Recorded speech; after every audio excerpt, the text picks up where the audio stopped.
Hello बच्चों, आप सब कैसे हैं? अच्छे हैं? Very good. बच्चों, आज हम बात करेंगे, कल हमने देखा steps of respiration.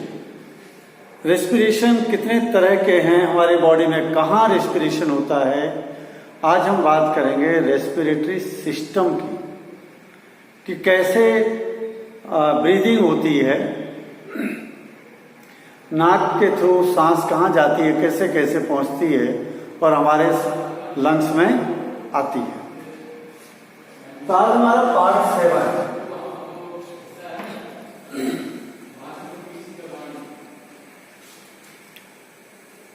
We inhale the oxygen through nostrils.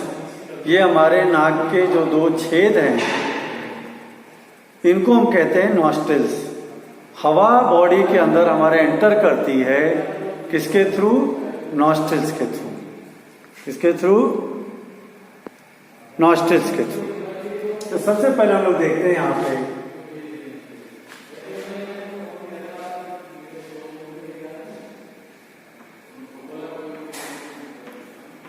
These are the nostrils.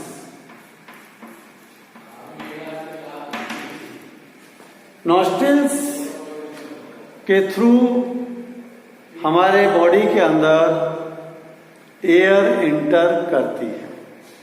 It is the opening, it is the opening.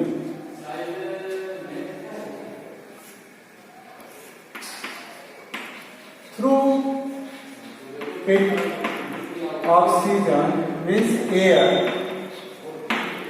Enter in our body. ये तो बात हो गई बच्चों नॉस्ट्रिल्स के बारे में।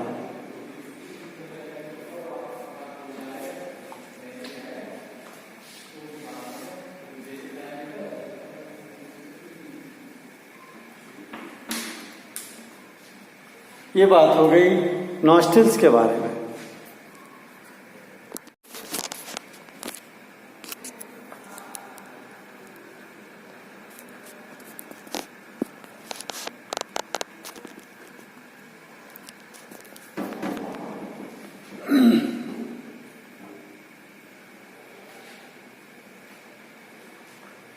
नॉस्ट्रिल्स से एयर अंदर आती है और ये this is the nasal cavity. Nasal cavity. Nasal cavity have hair and mucus. Nasal cavity में क्या है? हेयर्स भी है और म्यूकस भी है। तो हेयर का काम क्या है? फिल्टर आउट गार्बेज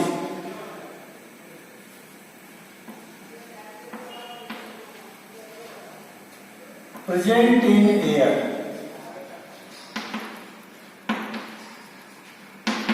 हवा में जो गार्बेज प्रेजेंट होती है,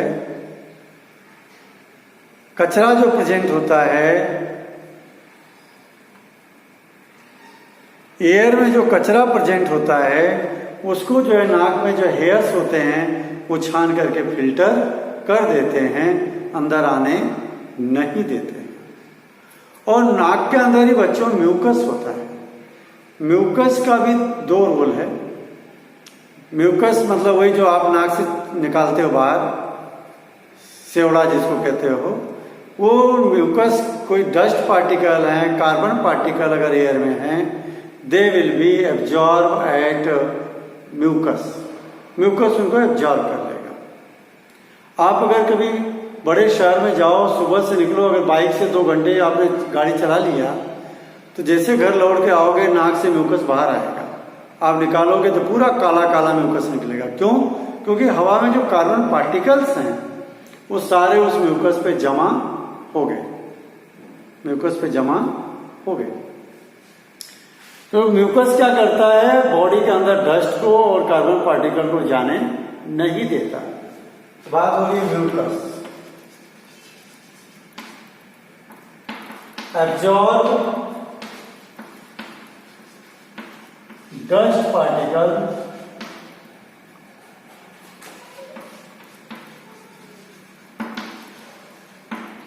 एंड कार्बन पार्टिकल्स।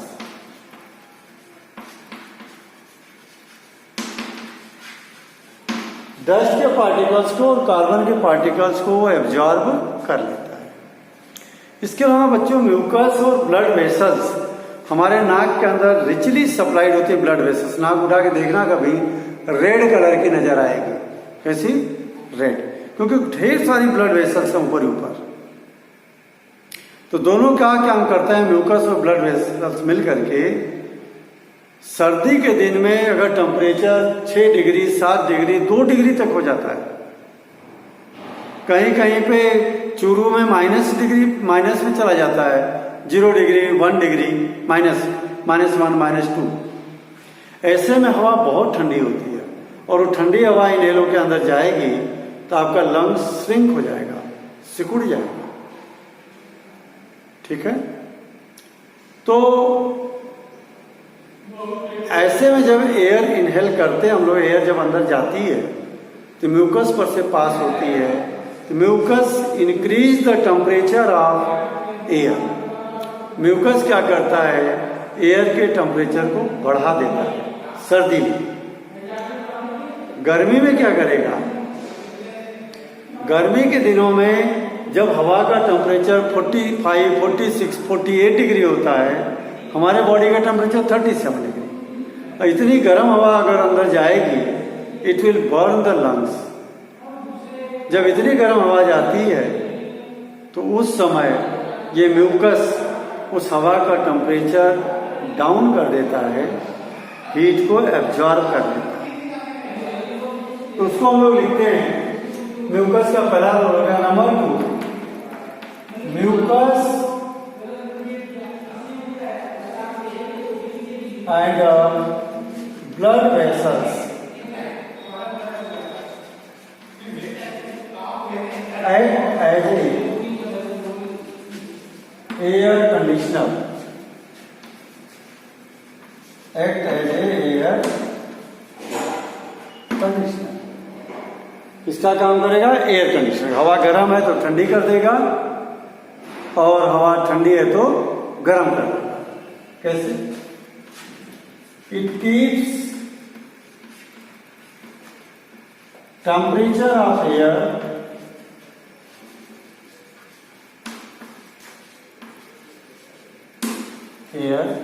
ऑप्टिमम।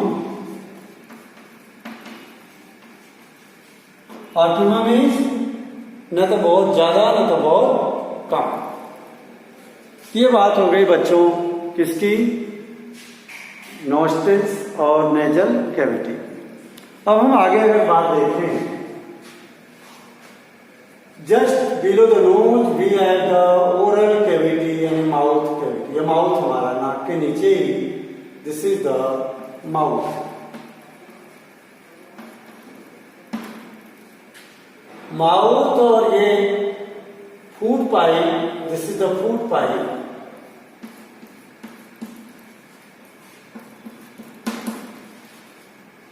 और ये जो हमारी विंड पाइप, दोनों एक कॉमन जंक्शन पे ओपन होते हैं। देखिए ये फूड पाइप जा रही है और ये विंड पाइप जा रही है, दोनों एक ही ज्वाइंट पे चौराहे पे मिल रहे हैं। इसीलिए कई बार हम पानी पीते हैं तो मुंह से सीधा विंड पाइप में घुस जाता है। ठीक? अगर पानी पीते समय, खाना खाते समय हंस दिए, बातें कर दिए तो इस विंड पाइप में घुस सकता है। जरा इसको मैं आपको डिटेल में बताऊं।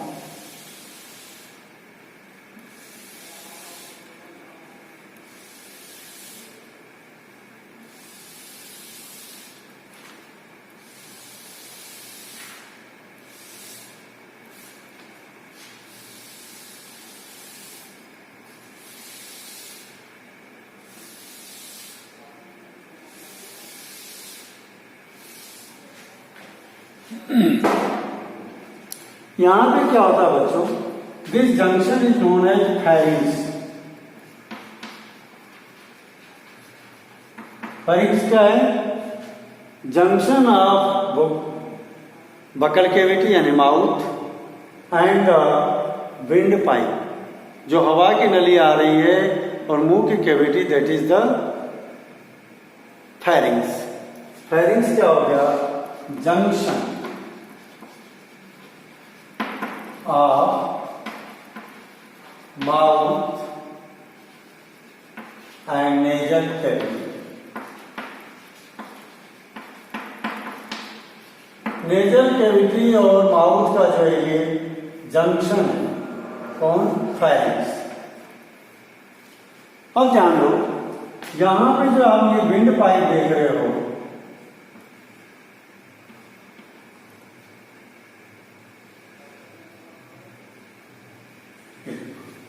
विंड पाइप जो ओपनिंग है फेरिंग्स के यहां पे opening, this opening is known as glottis. This opening is known as glottis. Glottis यानी opening of wind pipe in pharynx.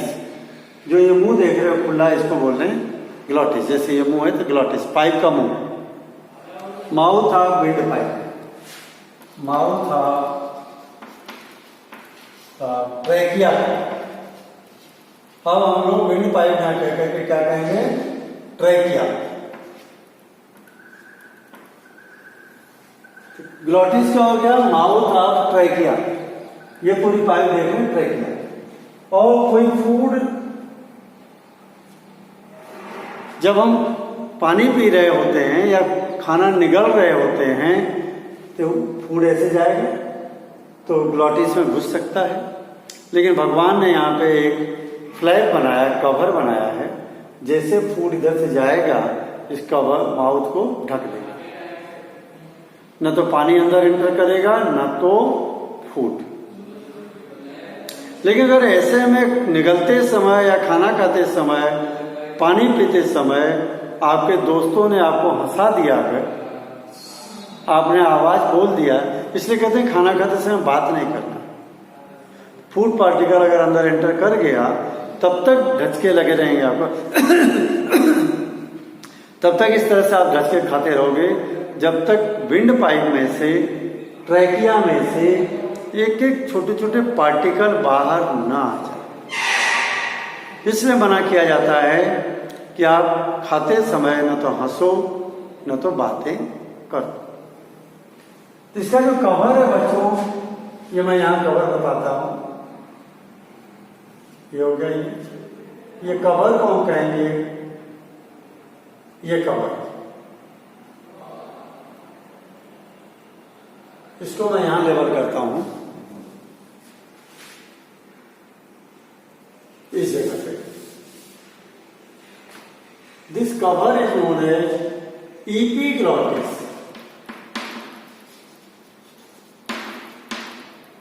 epiglottis is the cover of glottis. Glottis पे ये छेद का नाम हो गया, उसका जो कवर है that is the epiglottis। epiglottis का रोल क्या, मैं यहां लिखता हूं, epiglottis, it is cover of glottis। ये ग्लॉटिस का कवर है which prevent entering of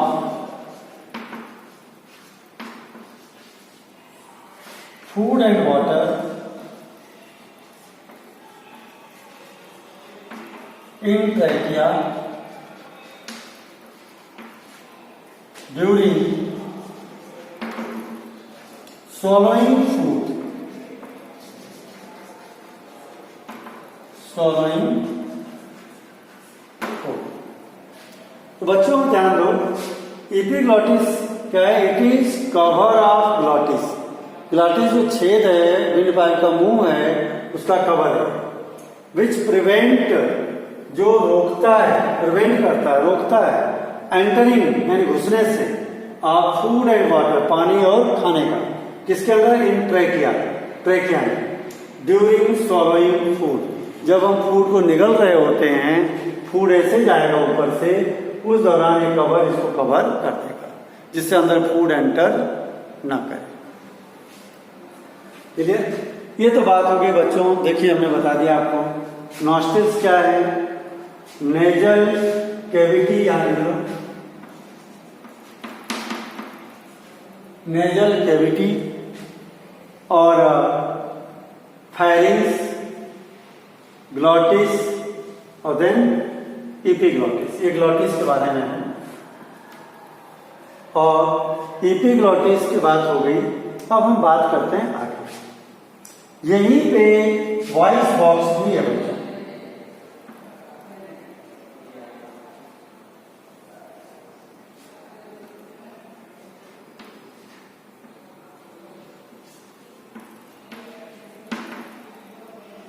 voice box, voice box is also known as लैरिंग्स।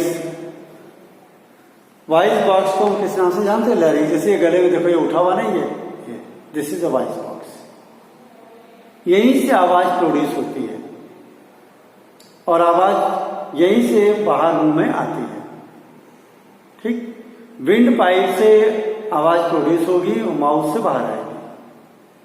ठीक, खाना माउथ से एंटर करेगा, फूड पाइप में जाएगा। फूड पाइप अलग है, लेकिन फूड पाइप, विंड पाइप दोनों एक जगह मिलती हैं। उस जगह को क्या नाम दिया गया? फेरिंग्स। चौराहा है एक तरह से, उस चौराहे पे दोनों ओपन होती है। अब बच्चों इसके बाद में जो ये देख रहे हैं आप,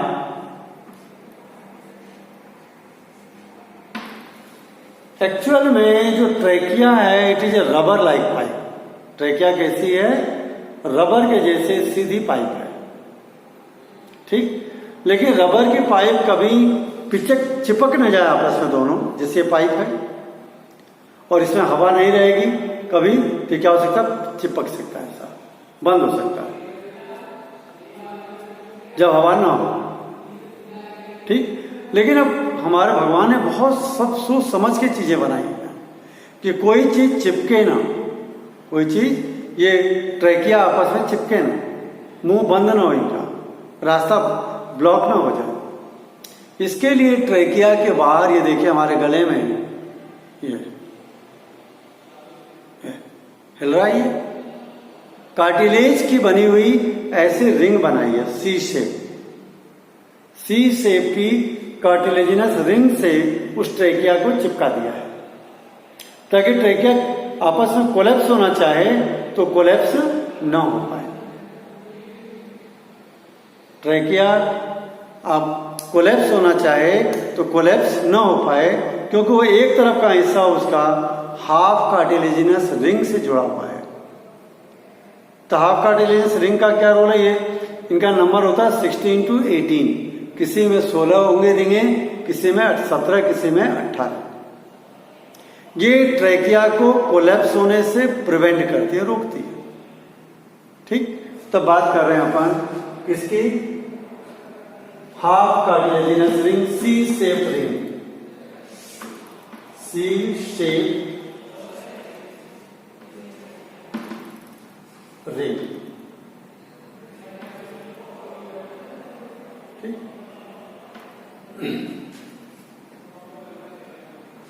these rings are 16 to 18, which prevent trachea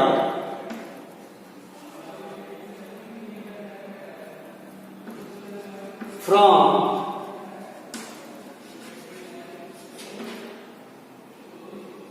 collapse. Trachea को कोलैप्स होने से, पिचकने से, चिपकने से रोकता है। Which prevent trachea from collapsing when there is no air और लेस एयर। जब ट्रैकिया में हवा न हो, कम हो, या हो ही नहीं हवा, तब ट्रैकिया आपस में इस तरह से पूरी पाइप चिपक न जाए, इसको रोकने के लिए सी शेप रिंग है, इसको सी शेप रिंग कहते हैं, या half cartilaginous ring, half cartilaginous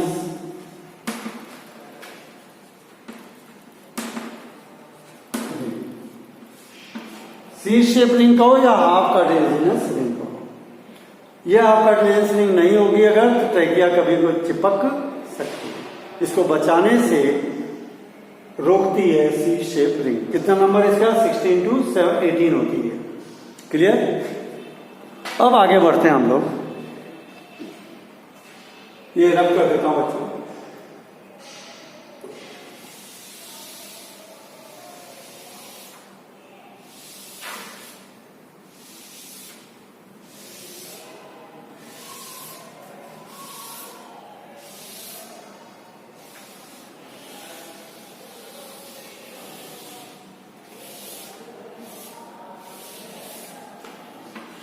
glottis, इसको बता देते हैं।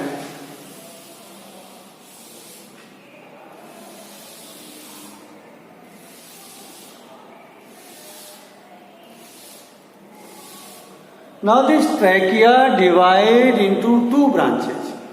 अभी जो ट्रैकिया देख रहे हो ये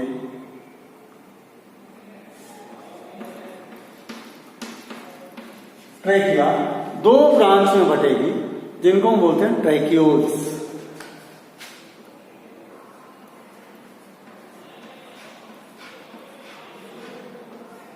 इस तरह से बन गई, इसको हम क्या नाम दे रहे हैं? ट्रैक्यूल्स।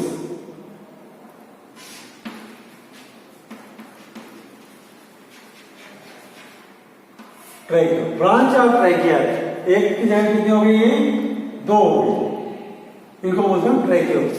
ट्रैक्यूल्स जो है अब लंग्स में घुसेगा तब इसका नाम हो जाएगा ब्रांकस, और दोनों को मिला के ब्रांकाई कहेंगे, ब्रांकस या ब्रांकाई। यहां पे जो है ध्यान दें, अब जो ये राइट साइड वाला जो ब्रांक्यूल्स है 3 ब्रांच में बटेगा, ये 3 ब्रांचेस बन गई, और लेफ्ट वाली 2 ब्रांच में। These are the ब्रांकस।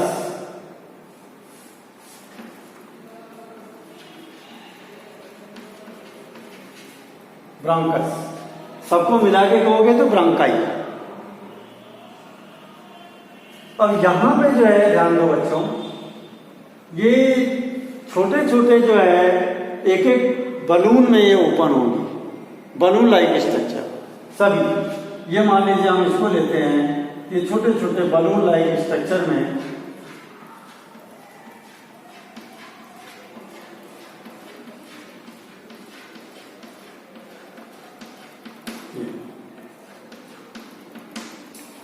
Many balloon like structure में एक हो गई, ऐसे ये दूसरा भी हो जाएगा, ऐसे ये तीसरा भी हो जाएगा, इधर का भी, इस तरफ का भी ऐसे होगा।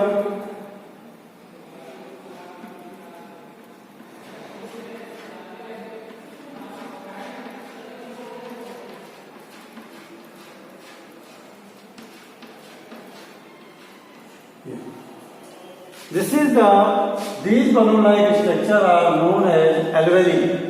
इनको हम क्या कहेंगे?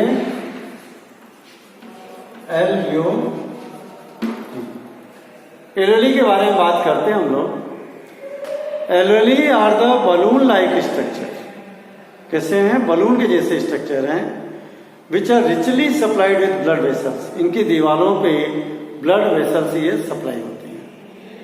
ठीक, तो आप ये क्यों नहीं सोचते कि भगवान ने छोटे छोटे बलून ढेर सारे बना दिए?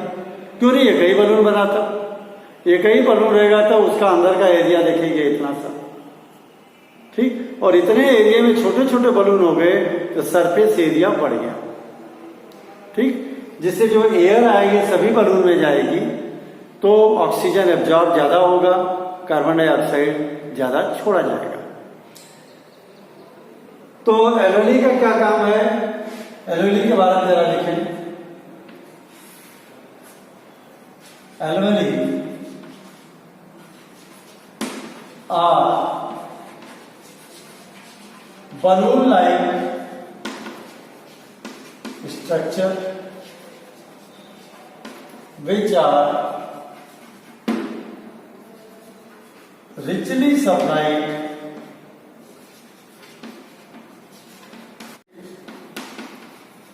blood vessels।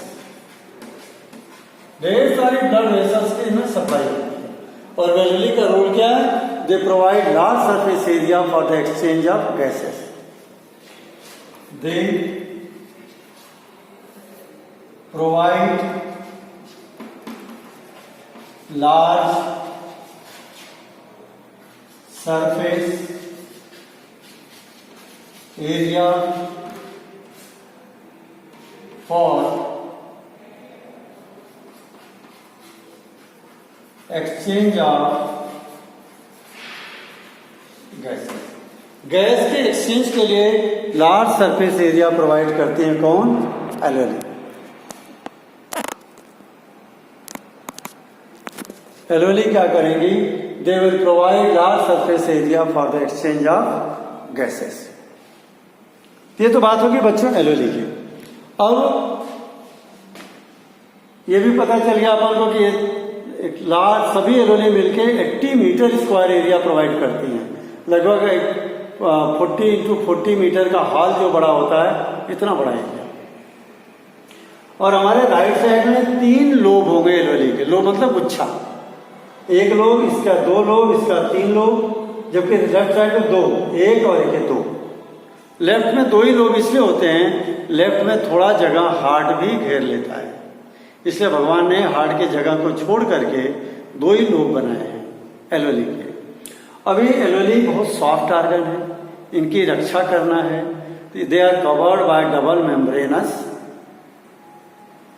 They are covered by double membrane. किससे कवर्ड है ये? They are covered by double membrane.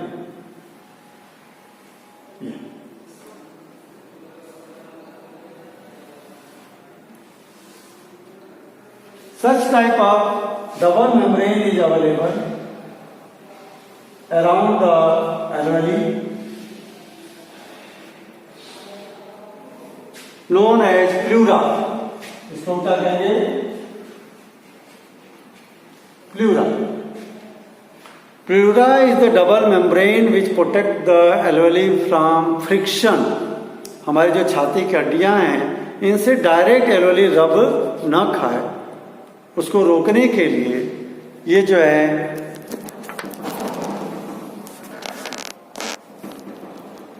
Pleura होती है।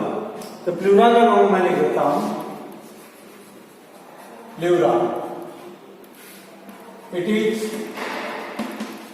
Double membrane which prevent alveoli from friction। Friction से जो है इसको रोकती है कौन? प्लूरा। क्लियर? अब इसके बाद है बच्चों, नीचे एक और स्ट्रक्चर होता है, that is known as diaphragm.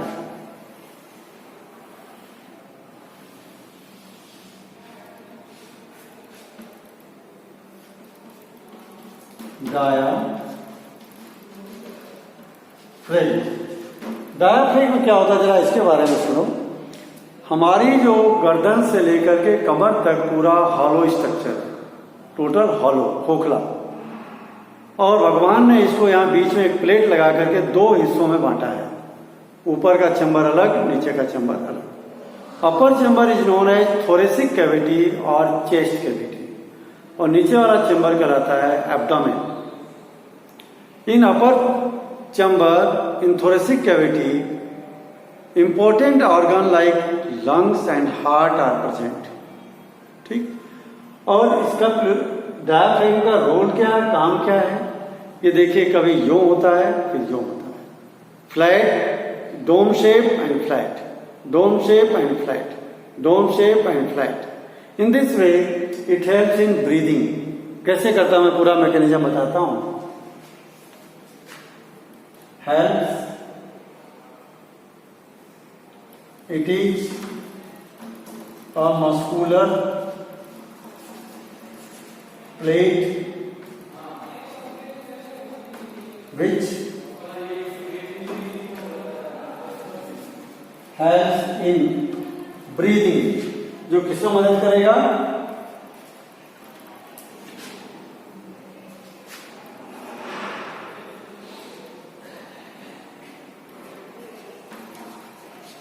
which helps in breathing।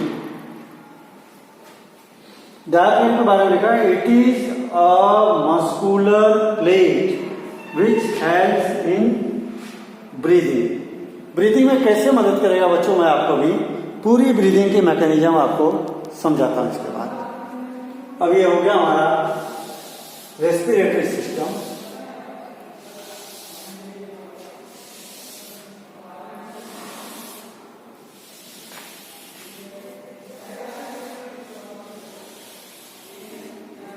Mechanism of breathing.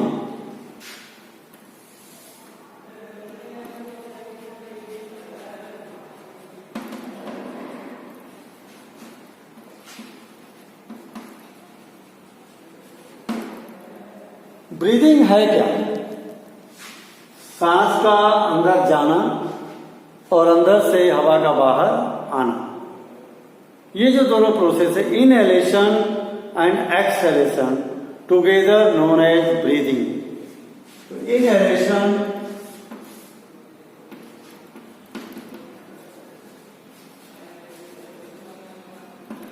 and exhalation together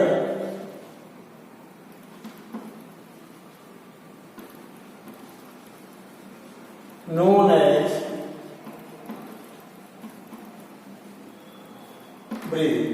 हवा का अंदर जाना और बाहर निकलना ही कहलाएगा breathing. Inhalation and exhalation is known as breathing. अब इनहेलेशन होता कैसे है, एक्सहेलेशन कैसे होता है, इसकी बात हम लोग करें। बच्चों जरा हमने बताया कि यहाँ पे एक प्लेट है बीचों बीच में, जिसको हम बोलते हैं डायाफ्राम। डायाफ्राम जब यो होगी तब क्या करेगी, ये एलवेली को दबाएगी, ऊपर जाएगी तो वॉल्यूम अंदर का कम हो जाएगा, तो प्रेशर पड़ेगा एलवेली पे, एलवेली पे प्रेशर पड़ेगा तो अंदर की हवा बाहर। जब ये ऊपर जाएगी ऐसे होगी, सेम टाइम पे हमारे जो चेस्ट की रिब्स जो हैं, they will also moves downward and inward, नीचे आएंगे, देखिए ऊपर नीचे। ये हम जरा फुल फोर्सफुली इनहेल कर रहे हैं तो हमको नजर आ रहा है, लेकिन ये हमेशा ऐसे ही चलता है, धीरे धीरे चलेगा, ऊपर नीचे ऊपर नीचे ऊपर नीचे, ठीक। तो दोनों चीजें एक साथ होती हैं, ये डोम शेप होगा और ये नीचे आएगा, तो दोनों मिलकर दबाते हैं एलवेली को, तो अंदर का प्रेशर बढ़ जाता है, एटमॉस्फेरिक प्रेशर की तुलना में ज्यादा हो जाता है, तो अंदर की हवा बाहर। इस तरह से एक्सहेलेशन।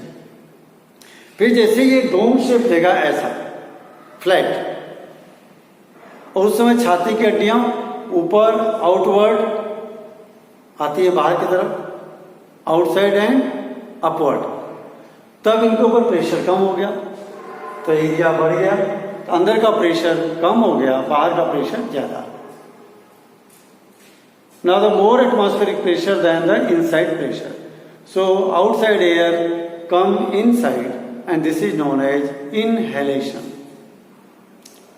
बच्चों breathing is the involuntary process, आप चाहो चाहे ना चाहो ये चलती ही रहती है, सो रहेंगे तो भी, ध्यान नहीं देंगे तो भी, हमेशा कंटिन्यू चलती रहती है। तो जो हमारी रिब्स हैं ये ऊपर नीचे कैसे होती हैं, इनके रिब्स के बीच में इंटरकोस्टल मसल्स हैं। क्या नाम है, इंटरकोस्टल मसल्स। जब ये कॉन्ट्रैक्ट होती हैं तब हमारी छाती की हड्डियां ऊपर आती हैं, जब ये रिलैक्स होती हैं तब रिब्स नीचे आते हैं। इन बातों को लिख लेते हैं अपन। पहले इनहेलेशन की बात कर लें, फिर एक्सहेलेशन की बात करें।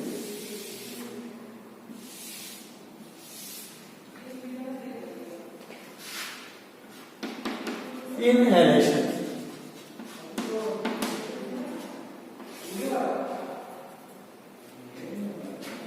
when diaphragm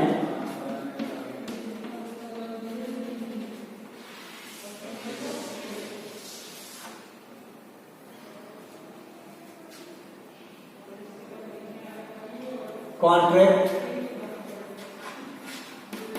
it take dome shape।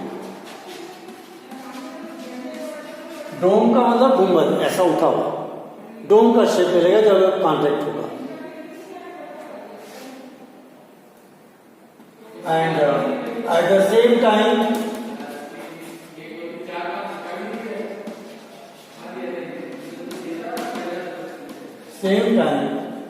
Intercostal muscles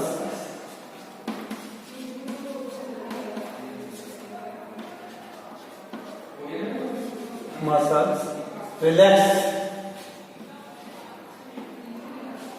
So, chest moves downward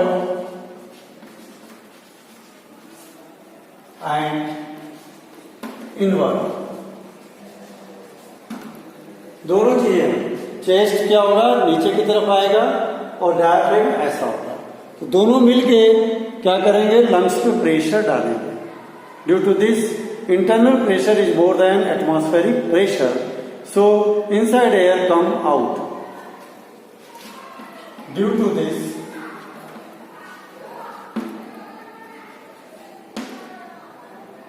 अच्छा, तो यहां एक्सहेलेशन कर लो।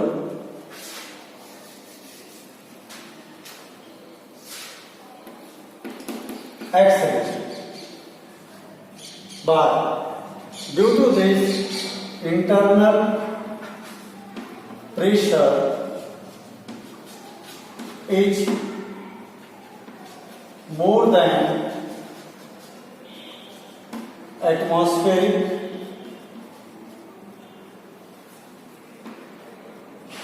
pressure,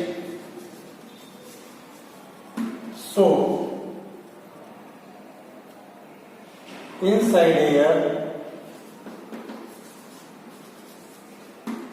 come out। ये जो अंदर की हवा है ये क्या होगी, बाहर आ जाएगी। This is known as exhalation. This is known as exhalation. ये एक्सहेलेशन है, समझो। When diaphragm contract होता है, it take dome shape, ऐसा डोम शेप ले लिया, and at the same time intercostal muscles relax, छाती की intercostal muscles relax होंगी, so chest moves downward and inward, chest नीचे की तरफ अंदर की तरफ मूव होगा। due to this internal pressure is more than atmospheric pressure, अंदर का प्रेशर जो है एटमॉस्फेरिक प्रेशर से ज्यादा होगा। So inside air come out, this is known as exhalation. अब इसका रिवर्स कर दो, इनहेलेशन हो जाएगा। रिवर्स में देखें अब,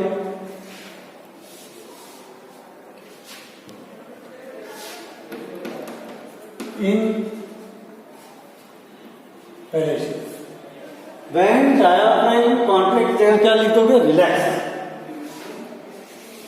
कॉन्ट्रैक्ट जगह क्या लिखना है, relax. It takes, it becomes flat. क्या हो गया ये, इट बिकम्स फ्लैट, अब चपटा हो गया। And at the same time intercostal muscles contract. ये क्या हो गया, ये contract, so chest moves upward, किधर मूव होगा ये, बाहर की तरफ, and outside, upward and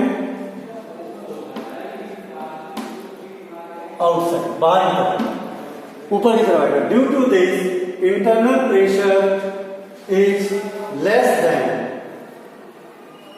than atmospheric pressure, so outside air, inside जगह क्या लिखे, outside air comes in, this is known as inhalation। देखिए हमने उल्टा कर दिया सब चीजें, क्या किया, when diaphragm रिलैक्स, जब डायफ्राम के मसल्स रिलैक्स होती हैं तो कैसा बन जाता है, flat, relax comma, it becomes flat, चपटा हो जाता है, and at the same time intercostal muscles contract, ये सिकुड़ती है, so chest moves upward and outside, chest जो है बाहर की तरफ और ऊपर की तरफ मूव होता है। Due to this internal pressure, अंदर का जो प्रेशर है, इज लेस, कम हो जाता है, देन एटमॉस्फेरिक प्रेशर, बाहर के प्रेशर से अंदर का प्रेशर कम हो जाता है, एटमॉस्फेरिक प्रेशर ज्यादा होता है। सो आउटसाइड एयर कम इन, तो बाहर की हवा अंदर आ जाती है। This is known as inhalation, इसी को हम क्या कहते हैं बच्चों, इनहेलेशन। तो हमारा एक्सहेलेशन, जैसे हवा अंदर आई तो गैस का एक्सचेंज होगा, ब्लड में से CO2 एल्वेली में आ जाएगी, एल्वेली से ऑक्सीजन ब्लड में चली जाएगी। अब वो जो है ब्लड ऑक्सीजन ले जाकर के सेल को देगा, सेल से कार्बन डाइऑक्साइड ले लेगा, फिर ला करके हमारे एल्वेली में छोड़ देगा। ये प्रोसेस चलती रहती है। बच्चों ये तो हो गया हमारा ह्यूमन बीइंग का रेस्पिरेशन।